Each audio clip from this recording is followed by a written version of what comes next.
سلام علیکم عزتمنو. ډېر مینوانو دا غوښتنه کړې ده چې د واده نه وروسته اکثره خلک ولې غټېږي.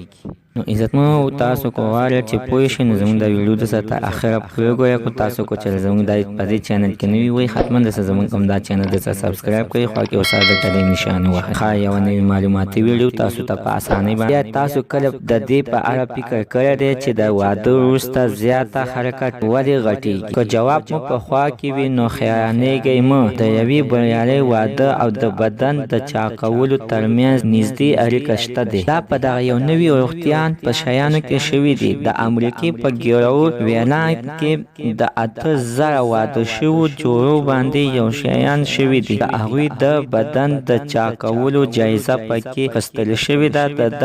د دغه شیانو نه وروسته معلومات شوه چې د ښځې سره چې د واده وکړو د واده په 5مه یا 6مه کلونه کې په واسطه 15 کیلو وزن زیاتېږي. په دغه شیانو کې ویل شوي دي چې د نارینه د وزن بیا په 2 کالو کې 15 کیلو زیاتېږي او ممکنه ده چې د دغې نه هم ډېر زیات شي، خو داسې هغه مخکېږي چې له ښځې سره یې اړیکه ښه وي. دغه شانتې د امریکې یو نېشنل د صحت په هسپتال کې هم یو اوږده شین شوی دی. یو څېړنه شوې ده چې د 4 کالو وخت کې اخیستل شوي 4 کاله وخت یې اخیستلی دی.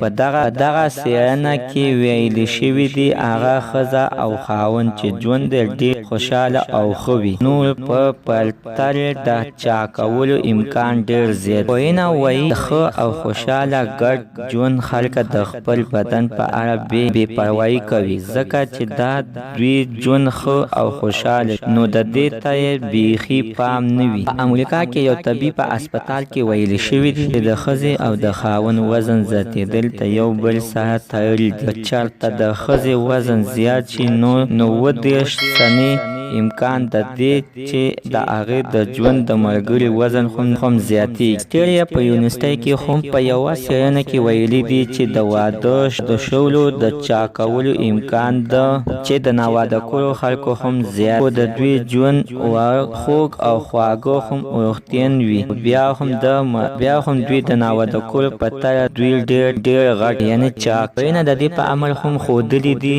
وایي چې له واده وروسته دا خلک هیڅ نه کوي چې د خپل ژوند ملګری له خپل ځان متاثره کړي، نو همدا عمل شي چې د دوی بدن ورو چاقېږي.